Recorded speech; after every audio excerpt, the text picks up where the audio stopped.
बिस्मिल्लाहिर्रहमानिर्रहीम। प्यारे बच्चों, अस्सलाम वालेकुम। Math class 9th unit number 11 basic statistics national book foundation. Statistics जो है मैथ की ऐसी ब्रांच है, the branch of math which deals the affairs of state. तो स्टेटिस्टिक के मैनी हैं मुल्की हाल के मुतालिक, अदाद व शुमार के मुतालिक कोई ला, शुमारियाती मंसूबों के बारे में इसमें पढ़ा जाता है, अदाद व शुमार के मतलब पढ़ा जाता है और मुल्की हालात के मतलब पढ़ा जाता है, यानी कि मुल्क की इनकम और इनपुट और आउटपुट वगैरह के मामलात को पढ़ने के लिए। तो इसका स्टेटिस्टिक्स का जो रोल है, role of the statistics in our life, तो हमारी ज़िंदगी में इसका बहुत नुमायाँ रोल है। Statistics plays the vital role in our day to day life. ये हमारी ज़िंदगी में इसकी बहुत ज़्यादा अहमियत है, बहुत ज़्यादा इसका अहम रोल है। तो we have to come across the frequent, तो इसके मद्देनज़र रखते हुए हमने बहुत सारे काम करने होते हैं। For example decision based on the some relevant past experiences, जो माजी में एक्सपीरियंस गुजरे हैं उनको मद्देनज़र रखते हुए, और later the statistics already available, जो हमें ऑलरेडी जो स्टेटिस्टिक्स की मालूमात या इल्म के मुताबिक जो हमें मौजूद है हमारे पास, हम जानते हैं उनकी मौजूदगी में, तो हम स्टेटिस्टिक्स को यूज़ करते हैं किस लिए? इन एफिशिएंट बजटिंग। नंबर 1 तो डिसीजन लेने के लिए, पास में जो हमारे एक्सपीरियंस गुजरे हैं बिज़नेस में, कारोबार में, उसके मुतालिक हम इससे हेल्प लेकर नेक्स्ट डिसीजन लेते हैं। नंबर 2 इसमें ये होता है कि efficient budgeting of our family, हम अपनी फैमिली के बजट को तरतीब देने के लिए इस ब्रांच को यूज़ करते हैं। नंबर 3 इसमें आ जाता है in finding the best price of sale और purchase of the various products of our interest. तो जो हमारी ज़रूरियात की चीज़ें या हमारी दिलचस्पी की चीज़ें हैं उनकी सेल प्राइस और परचेज प्राइस को बेहतर तौर पर जानने के लिए हम इसको यूज़ करते हैं। उसके बाद है to predict the risk in our business. हमारे कारोबार में, बिज़नेस में जो पेशीन गोई की जाती है, पहले ही जो बंदा जो पेशीन गोई करता है कि अगर हम ये कारोबार करेंगे तो हमें लॉस होगा या हमें नुकसान होगा। उसके अलावा ये रिस्क का मतलब नुकसान होता है, या नुकसान होगा या फ़ायदा होगा, या इस पार्टी के साथ हम बिज़नेस करें तो हमें ज़्यादा फ़ायदा होगा या कम फ़ायदा होगा, या इस इलाके में हम ज़्यादा ये कारोबार करें, बिज़नेस करें तो हमें फ़ायदा होगा या नुकसान होगा। तो ये सारी चीज़ें जो है स्टेटिस्टिक्स में डील की जाती हैं। To estimate the best time of to perform the various routine activities, तो जो डेली बेसिस पे रूटीन एक्टिविटीज़ हैं उनको परफॉर्म करने के लिए बेस्ट टाइम को एस्टिमेट किया जाता है कि कब, कितने बजे या कितना टाइम होना चाहिए या किस टाइम होना चाहिए ये काम। तो इस बारे में इस ब्रांच में हम पढ़ते हैं।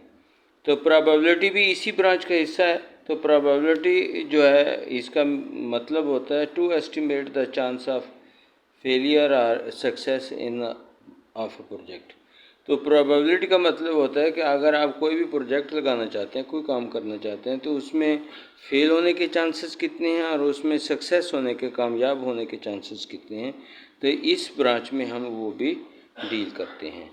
तो quantifying and the estimating the investment, इसमें इन्वेस्टमेंट को जो है ना एस्टिमेट किया जाता है।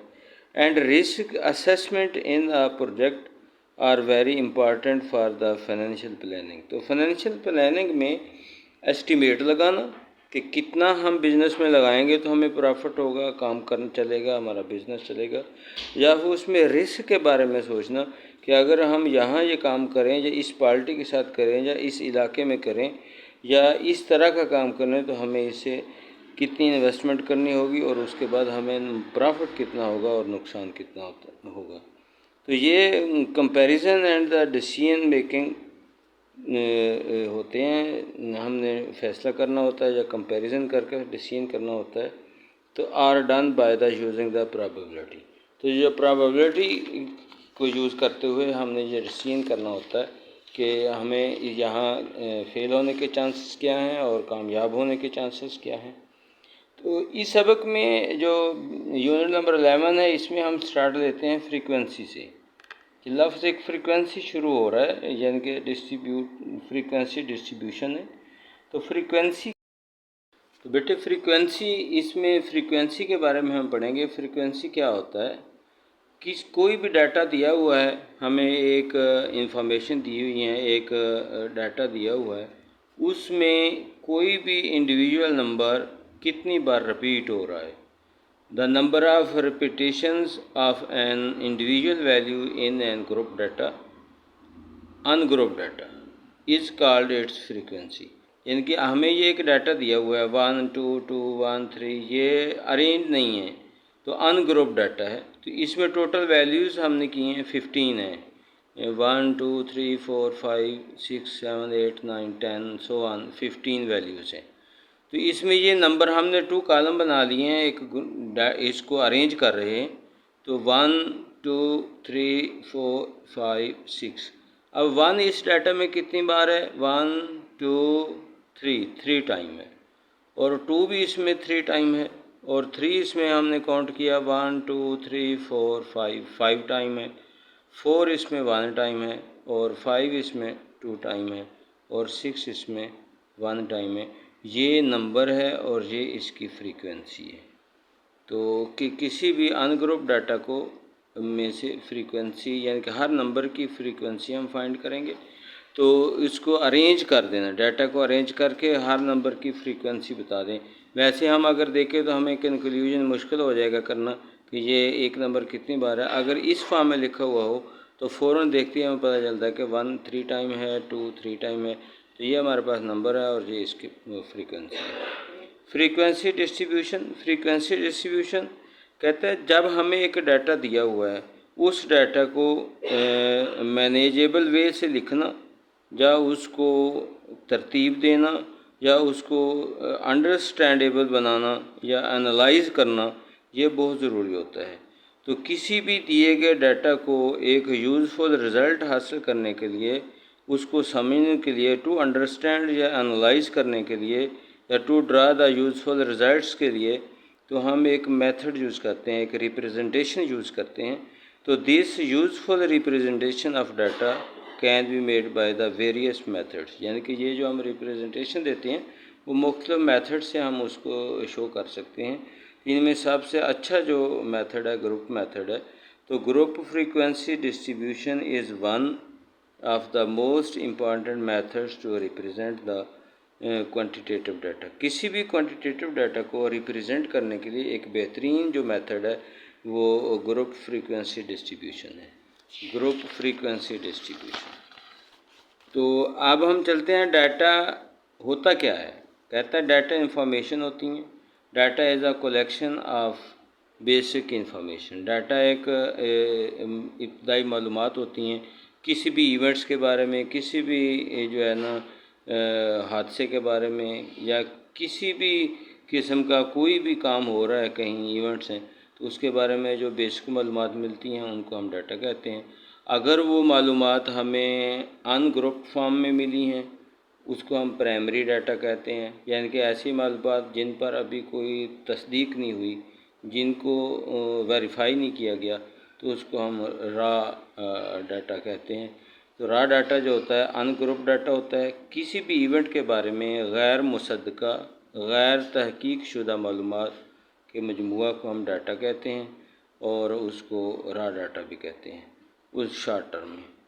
तो ग्रुप डाटा जो होता है उस ये सेकेंडरी फॉर्म होती है, यानी कि इसके ऊपर हमने कोई ना कोई वर्क किया होता है, उसकी तस्दीक की होती है। जो मालूमात हमें मिलती हैं, इंफॉर्मेशन मिलती हैं, उनको हम वेरीफाइड कर चुके होते हैं, उनको रीअरेंज कर लेते हैं, उनको एक तरतीब दे देते हैं, उनकी ग्रुप्स बना देते हैं। तो इसलिए उसको हम ग्रुप डाटा कहते हैं। तो किसी भी इवेंट के बारे में तस्दीक शुदा इंफॉर्मेशन का मजमूआ ग्रुप डाटा कहलाता है। It is an arrange data और वेरीफाइड डाटा, ये वेरीफाइड होता है। तो a tabular arrangement of a data in which various items या values are arranged are distributed into the sum classes, and number of items falling in each class is stated is called the group data, यानी कि groups बना दिए जाते हैं, और या फिर उसको हम फ्रीक्वेंसी डिस्ट्रीब्यूशन कहते हैं। तो फ्रीक्वेंसी डिस्ट्रीब्यूशन टेबल बनाएंगे। हमारे पास डाटा दिया हुआ है, ये हमारे पास डाटा है जी। This presentation of data is called the ungroup data. इसमें हमारे पास ये टेस्ट हुआ है मैथ का। उस मैथ के टेस्ट में से 50 स्टूडेंट्स अपेयर हुए हैं। उन 50 स्टूडेंट्स ने the point the scored by 50 participants in the math test out of 100। तो मैथ का एक टेस्ट हुआ है, उसके 100 मार्क्स हैं, उनमें से 50 स्टूडेंट्स पार्टिसिपेट किया है। तो उसका हमें ये एक डाटा मिल गया कि एक बंदे के स्टूडेंट के नंबर 10 हैं, एक के 18 हैं, 38 हैं, 15 हैं, 30 सो ऑन, इस तरह 50 स्टूडेंट्स के मार्क्स हैं। तो इसकी ये एक रिप्रेजेंटेशन से समझ नहीं आती है कि कितने स्टूडेंट कितने फ़ीसद में गए हैं, कितने नंबर हासिल किए हैं। इसको हम एक मीनिंगफुल या एक यूज़फुल मेथड से में ये नहीं लिखा हुआ, ये अनग्रुप फॉर्म में लिखा हुआ है। तो इसको हमने अरेंज करने हैं, अरेंज करके उसको इसके ग्रुप्स बनाने हैं। ग्रुप्स बना के फिर उसको हमने उसके मुताबिक बताना है कि इस ग्रुप के कितने मार्क्स हैं। तो क्या है, तो it is the difficult to draw any useful conclusion from this data. तो analyse the useful results easily. It is better to distribute the students in the some groups according to their marks. तो कहते हैं इसको एक useful बनाने के लिए हम इन स्टूडेंट्स के 50 स्टूडेंट्स हैं, इनके ग्रुप बनाएंगे। इन ग्रुप में ग्रुप कैसे होंगे, इन ग्रुप की जो डिपेंड करेंगे किस पर, मार्क्स पर, कि फॉर एग्ज़ाम्पल रोल नंबर 1 से लेकर रोल नंबर 10, या पहले 1 से लेकर 10 स्टूडेंट्स ने 4 मार्क्स नंबर ऑफ़ स्टूडेंट्स हैं। तो 4 स्टूडेंट्स जो हैं उन्होंने कितने नंबर लिए हैं जी, मार्क्स ऑब्टेन्ड 1 to 10। फिर 11 to 20 मार्क्स हासिल करने वाले 12 स्टूडेंट्स हैं। फिर 21 से 30 तक मार्क्स हासिल करने वाले 11 स्टूडेंट हैं। फिर 31 से 40 मार्क्स ऑब्टेन करने वाले 11 स्टूडेंट्स हैं। तो 41 से 50 तक जो मार्क्स करने वाले हासिल करने वाले स्टूडेंट्स हैं वो 12 हैं। तो पूरे 50 स्टूडेंट्स के हमने ग्रुप्स बना दिए। उसमें पहला ग्रुप अपने रखा है 1 से लेकर 10 तक, दूसरा ग्रुप 11 से 20 तक, थर्ड ग्रुप है 21 से 30 तक, और फोर्थ ग्रुप है 31 से 40 तक, और फिफ्थ ग्रुप है 41 से 50 तक। ये 50 हमारे स्टूडेंट थे। ये उनके जो स्टूडेंट्स हैं, यानी कि 41 से लेकर 50 मार्क्स हासिल करने वाले बच्चे हमारे 12 हैं, 31 से 40 हासिल करने वाले 11 हैं। इस तरह हमने एक टेबल बना दिया था। In this group data number of groups, इससे बहुत सारे क्वेश्चन बनते हैं। For example first question number of groups, तो काउंट करेंगे 1 2 3 4 5। नंबर ऑफ़ ग्रुप 5 हैं। ये नंबर ऑफ़ ग्रुप्स हैं, ये उनके नंबर ऑफ़ स्टूडेंट्स हैं, इनकी जिसको हम फ्रीक्वेंसी कहेंगे। उसके बाद है क्लास लिमिट्स। ये हमारे पास क्लास लिमिट, ये एक ग्रुप है 1 से 10 तक, 11 से 20 तक दूसरा ग्रुप है, 21 से 30 तक तीसरा ग्रुप है। इस तरह जो ग्रुप्स हैं, हर ग्रुप की अपनी फ्रीक्वेंसी है। इस ग्रुप की फ्रीक्वेंसी 4 है, इस ग्रुप की फ्रीक्वेंसी 12 है, इस ग्रुप की फ्रीक्वेंसी 11 है, यानी कि इसमें 11 स्टूडेंट्स आते हैं। इस ग्रुप की फ्रीक्वेंसी फिर 11 है, और इस ग्रुप की फ्रीक्वेंसी जो है वो 12 है। तो इसी तरह अब इसको हम कहते हैं क्लास लिमिट। इस पूरे ग्रुप को इंटरवल भी कहते हैं। ये 1 2 3 4 5, इसमें 5 इंटरवल हैं। इसको क्लास इंटरवल्स भी कहते हैं और इसको ग्रुप भी कहते हैं। तो ये उनकी फ्रीक्वेंसी है।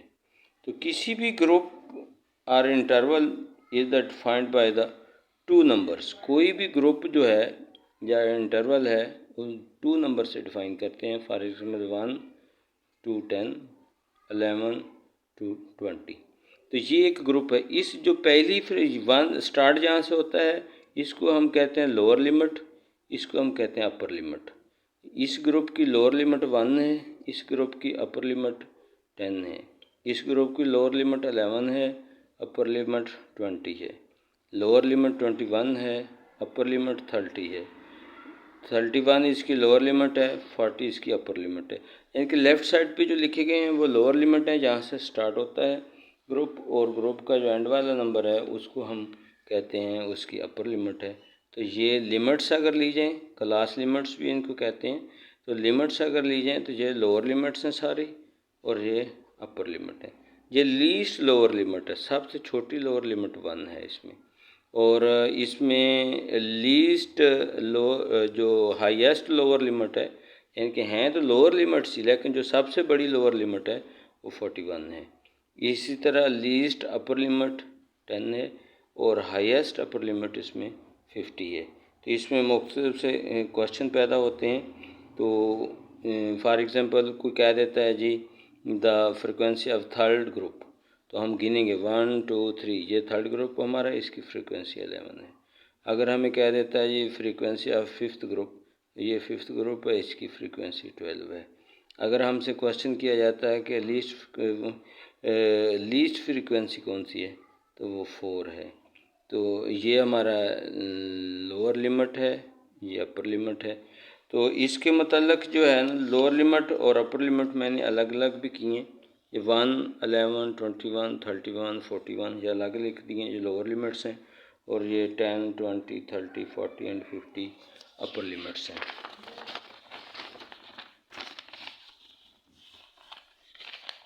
तो इसमें हमने लोअर लिमिट और अपर लिमिट के मुताबिक जाना है। तो इसमें हमने पढ़ना है जी क्लास बाउंड्रीज़ क्या होती हैं, क्लास बाउंड्रीज़ और क्लास मार्क। हमारे पास हर ग्रुप है, ग्रुप के 2 नंबर्स हैं। पहले नंबर को हम लोअर लिमिट कहते हैं, दूसरे को हम अपर लिमिट कहते हैं। तो क्लास बाउंड्रीज़ क्या होती हैं, क्लास बाउंड्रीज़ की ज़रूरत क्या पड़ती है कि एक बच्चा, हमारे पास 4 स्टूडेंट्स हैं जिन्होंने 1 से लेकर 10 मार्क्स हासिल किए, लेकिन अगर किसी भी स्टूडेंट के 0.5 मार्क्स हों या 10.5 मार्क्स हों, तो उसको शो करने के लिए हम क्लास बाउंड्रीज़ लेते हैं। तो क्लास बाउंड्रीज़ लेने का मेथड ये होता है कि जो लोअर लिमिट है उसमें से 0.5 माइनस करते हैं, और जो अपर लिमिट है उसमें 0.5 ऐड करते हैं। तो आप देखें ये 1 से हमने जब 0.5 माइनस किया तो 0.5 बना, 10 में जब हमने 0.5 ऐड किया तो 10.5 बना। तो इसी तरह हर लिमिट की, हर ग्रुप की क्लास बाउंड्री होगी। तो 11 से 0.5 माइनस करेंगे तो 10.5 होगा, 20 में 0.5 ऐड करेंगे तो 20.5 होगा। तो क्लास बाउंड्रीज़ बनाने के लिए हमने ये असूल ये होता है कि बाउंड्रीज़ लेते हैं, लिमिट्स लेते हैं, लोअर लिमिट से 0.5 माइनस करते हैं और अपर लिमिट में 0.5 ऐड करते हैं। इस तरह ये बाउंड्रीज़ बन जाएंगी, और ये फ्रीक्वेंसी है। और क्लास मार्क कहते हैं इसको, मिड पॉइंट्स भी कहते हैं। तो क्लास मार्क या मिड पॉइंट है, तो वो कैसे बनता है, क्लास मार्क या मिड पॉइंट जो होता है वो हमारे पास है, it is the average of lower and the upper limits और boundaries of a class limit. Class mark is denoted by X. तो क्लास मार्क जो होता है, ये जो हमारे पास लिमिट्स हैं इनका एवरेज होता है। 1 एंड 10 इनका सम लेंगे, 1 + 10 डिवाइडिंग बाय 2। एवरेज लेने के लिए उसकी नंबर पे डिवाइड करते हैं, नंबर इसके 2 हैं, 1 एंड 10 2 वैल्यूज़ हैं, ऑब्जर्वेशन है। तो यहाँ 2 पे डिवाइड करेंगे तो 11/2 = 5.5। तो अब इसमें देखें 11 + 20, इसको ऐड करके 2 पे डिवाइड करेंगे तो हमारे पास 31/2 आएगा = 15.5। तो क्लास मार्क जो होता है एवरेज होता है लिमिट्स का, उस ग्रुप की लिमिट्स का। इस क्लास मार्क इस ग्रुप का क्या होगा, 11 + 20 31 डिवाइडिंग बाई 2 तो 15.5। इस तरह सारे ऐसे करते हैं। फॉर एग्ज़ाम्पल ये 41 एंड 50 है ग्रुप, तो हमारा ये होगा ये 41 + 50/2। जब हम इनको ऐड करेंगे तो ये 41 और 50 91 होगा, 91/2 45.5। ये क्लास मार्क होता है। तो क्लास मार्क लोअर लिमिट्स की समझ आ गई, अपर लिमिट्स की समझ आ गई। अब है साइज़ ऑफ इंटरवल। किसी भी इस इंटरवल का ये इंटरवल है, ये इंटरवल है, ये इंटरवल है, तो साइज़ ऑफ इंटरवल को हम h से शो करते हैं। कि इसको फाइंड करने का मेथड होता है size of interval is the difference of lower limits और upper limits of two consecutive classes. दो क्लासें लें, एक क्लास ये, एक क्लास ये, इसकी दो लोअर लिमिट का डिफरेंस ले लें 11 माइनस 1 10 होगा, या अपर लिमिट का डिफरेंस ले लें 20 माइनस 10 10 होगा। इसी तरह कोई सी भी दो कंसेक्टिव ग्रुप्स ले लें 21 और ये 31 ले लें तो 31 माइनस 21 इक्वल टू 10, तो साइज़ इसका 10 आ रहा है। चाहे लोअर लिमिट्स का डिफरेंस लें चाहे अपर लिमिट का डिफरेंस लें, इसका साइज़ जो आ रहा है 10 आ रहा है, तो साइज़ ऑफ इंटरवल 10 है।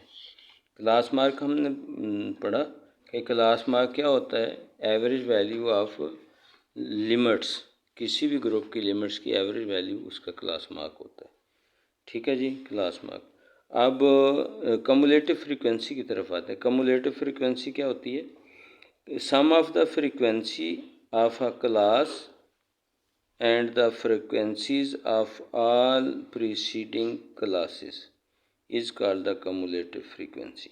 देखें जी, ये हमारे पास टेबल है, ये क्लासेस हैं 1 2 3 4 5 क्लासेस हैं, ये इनकी फ्रीक्वेंसी है। तो कम्युलेटिव फ्रीक्वेंसी क्या होगी कि ये एक 4 एज इट आ जाएगा, उसके बाद इसकी 12 है, तो इसकी फ्रीक्वेंसी क्या होगी 4 + 12 = 16। अच्छा, इसकी फ्रीक्वेंसी क्या होगी, ऐड करते जाना आगे आगे, 4 एज इट आ जाएगा, 12 की 16 है, 11 की 27 है, फिर 11 27 इसमें ऐड किया 38 होगा, फिर ये 12 इसमें 38 में 12 ऐड किया तो 50 होगा। तो कम्युलेटिव फ्रीक्वेंसी जो होती है, फॉर एग्जांपल कोई हमसे पूछता है कि थर्ड ग्रुप की cumulative frequency, first second third, ये थर्ड है, तो थर्ड ग्रुप की कम्युलेटिव फ्रीक्वेंसी हमारे पास कितनी होनी चाहिए 1 2 3, ये है 27, या इधर से ऐड कर लें 16 और 11 27। अगर वो कहता है फोर्थ ग्रुप की कम्युलेटिव फ्रीक्वेंसी, फिर हम यहाँ 4 तक इसको टोटल करेंगे, तो 4 तक जब टोटल किया तो 38 बनता है। तो ये है कम्युलेटिव फ्रीक्वेंसी। कम्युलेटिव फ्रीक्वेंसी जो होती है वो सम लेना होता है, सम लेते जाते हैं, फर्स्ट एज इट आती है और बाकी जो है आगे आगे सम लेते जाएंगे, जैसे 4, फिर इसकी क्या होगी 12 + 4 16, फिर इसकी क्या होगी 11 प्लस ये 16 पीछे वाली 27, फिर इसकी क्या होगी 27 + 11 38, फिर इसकी क्या होगी 38 जो ऊपर वाली है प्रीसीडिंग है 38 + 12 = 50। तो इस तरह आज का ये लेसन हमारा फ्रीक्वेंसी एंड कम्युलेटिव फ्रीक्वेंसी तक है। तो ये कल इंशाल्लाह नेक्स्ट इसका जो है हम अरिथमेटिक मीन और मीडियन एंड मॉड फाइंड करेंगे।